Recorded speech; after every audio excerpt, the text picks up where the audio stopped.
Casting an expert eye over today's proceedings at the Press Club was John Blaxland, who is Professor of International Security and Intelligence Studies at the ANU. John Blaxland, welcome back to the drum. Good to be with you, John. Thank you. How would you characterise this speech today? Were you among those who saw this as being particularly significant?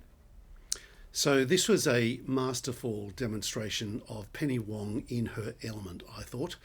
Reflecting on Labor history, playing on John Curtin in 1941, the appeal to the United States, giving, the connection to the United States prime billing, the work of Doc Everett in terms of arranging the San Francisco Treaty and Australia being a first mover on the United Nations.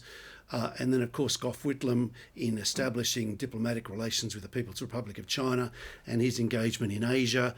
Kind of several touchstones there about positioning what she was going to say and what she did say as being something consistent with a long tradition of Labor politics and Labor policy and foreign policy in particular. I thought it was masterful. So the meta-narrative there is about Australia taking a regional leadership role, but also leading the rest of the world in some of these institutions and relations with China. What is she suggesting that means for Australia's relationship with China over the decades ahead? Well, it's, there's a dialectic, if you like, there. There's a tension, a creative tension perhaps between our security ties and our, which seem to be really fraught at the moment in terms of the relationship with China, and our trade ties, our investment ties. And the really important point she made about playing down rhetorically the prospects of war in Taiwan and just taking the oxygen out of that one, because that's just, there's nothing to be gained by going anywhere near that rhetorically for a foreign minister. That's just completely would be counterproductive. It would, fan flames that just do not need to be fanned at all. So the way she handled it in terms of stressing diplomacy, resilience domestically, resilience in the region, in the neighbourhood with Southeast Asia and the Pacific, and diplomacy. These were really important points that she stressed in collective action. A lot of that is framed about China, but she was putting it in the context of environmental concerns, of governance concerns as well. And so, she was really, across the speech, she was moving away from the binary characterisation of the relationship with America and the United States as being the be-all and end-all of the equation, and that it's all about Taiwan. She's making it clear that it's about a lot more than just Taiwan. And I think that was a healthy thing to do. How's that going to go down in Beijing, do you think, John Blaxland? Well, this is the interesting thing. I actually think on one level this is going to be well received in Beijing, and it's the precursor, if you like, to what's going to come next week, the week after, very, very soon, the Defence Strategic Review, which is the hard power, counterpunch, if you like. This is the preamble to that. It's about a nicer, softer, kinder, gentler perspective on Australia's engagement with the world. That's going to be coupled, as I say, with talk of submarines, of hypersonics, of missiles, of tanks and ships and aircraft. So, it's important positioning. And, of course, it's important for her to be the advocate of this approach, this more holistic approach, in which defence policy fits, but isn't the entire gamut of what we do internationally. So that's an important precursor for what's coming down the track. Rick Morton, I wonder what you think of the way in which, in the realms of diplomacy and defence and so on, big decisions are made. We're told, we're an ally with this country, and we will be for the next 50 years, just as we've been for the last 100 years in the case of Britain and the United States. And we're going to keep trying to trade with these people, but we're going to spend, $500 billion or more on a bunch of submarines to stop them deciding to come and take what we would otherwise like to sell to them. So we agonise over all of these kinds of big decisions, and we kind of get told that these big decisions are kind of made for us, and yet we agonise over a lot of other sort of smaller things, symbolic things, things like referenda and so on. We have extensive debates. Is there a disconnect between that some things just pass through without a lot of chat?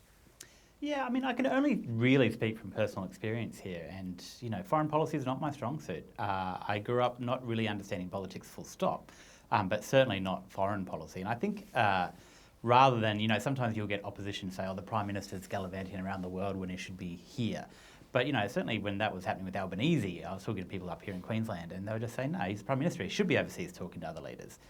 So there is that understanding that that's just part of the job, right? But beyond that, I don't think, and myself included, I don't have a lot of deep knowledge about how these things are orchestrated. I just know that, from my own point of view, I think there is a tendency culturally in Australia to have been too uncritical of the alliance with the US. I'm not saying it's a totally bad alliance, but we just tend to gloss over some of the more worrying parts, whereas that makes it more difficult for people to have genuine criticisms about China, certainly the Chinese government, not the Chinese people. And then from our own point of view as Australians, we need our government to be kind of setting an example, a moral example, so that they can have the imprimatur to go around to the rest of the world in places like the Chinese government and say transparency is important. You've got to practice what you preach to have that kind of power. And that's where I find things quite fascinating in that debate. Yeah, indeed. Deborah, we're, I guess, sort of in a bit of a quasi-Cold War situation here, although people don't want to call it that. In the last Cold War, cultural exchanges and engagement were an important part of, de-othering the communists, and we could respect each other's art, culture, music, and everything else. What's your impression of the amount of engagement we have with China? Is it a purely transactional thing? We get their money, they get our iron ore, or are we sending enough performers and artists to have that sort of deeper level of understanding and empathy? That's exactly where I was hoping the conversation would go. I too haven't had the chance to look at all of Penny Wong's speech today, but I want to hear more about cultural diplomacy. When one of the first acts of Anthony Albanese was to travel to Europe and to smooth over the relationship with President Macron. I was there at the time, and the promise to the French was we will form a closer relationship through cultural diplomacy. And I think that we've got a great shot at that. That's really important. When it comes to China, look, it's always really interesting to me. China becomes, it's almost like pinning the tail on the donkey. It's human rights abuses. I think we could look at that in Australia.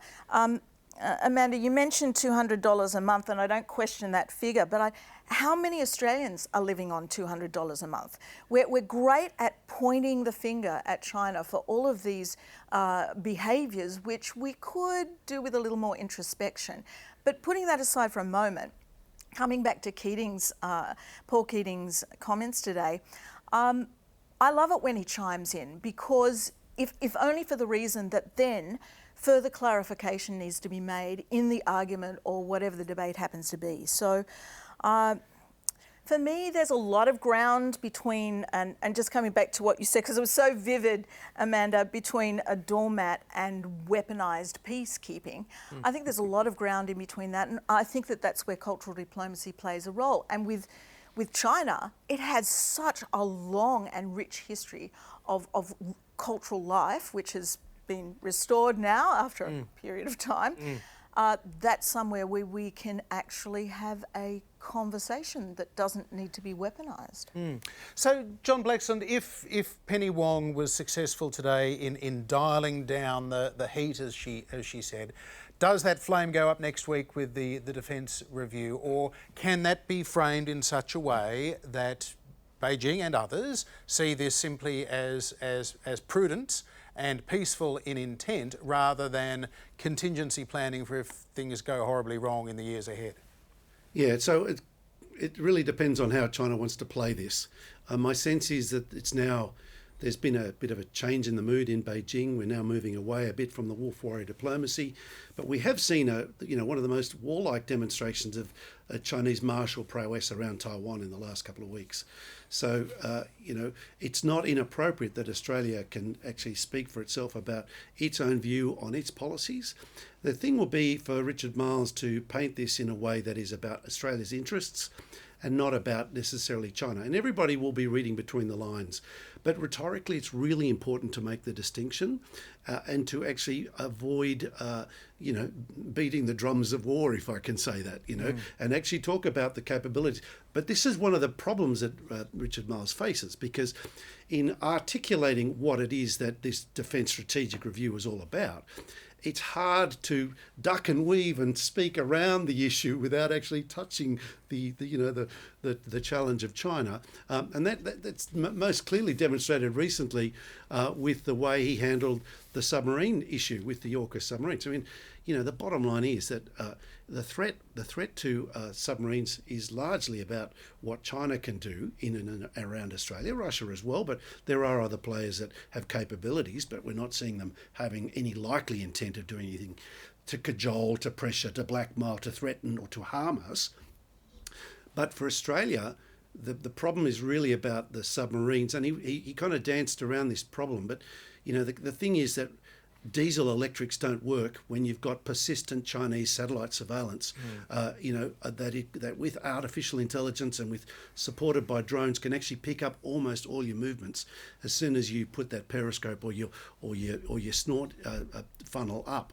So that's difficult for him to say because he's the defence minister, and he doesn't want to be provoking any further. So it'll be interesting to see how he handles that in the coming days as well. Seems there's still a job for diplomats after all. John Blaxland, great to talk to you as always. Thank you. Thank you, John. John is a Professor of International Security and Intelligence Studies at the Australian National University in Canberra.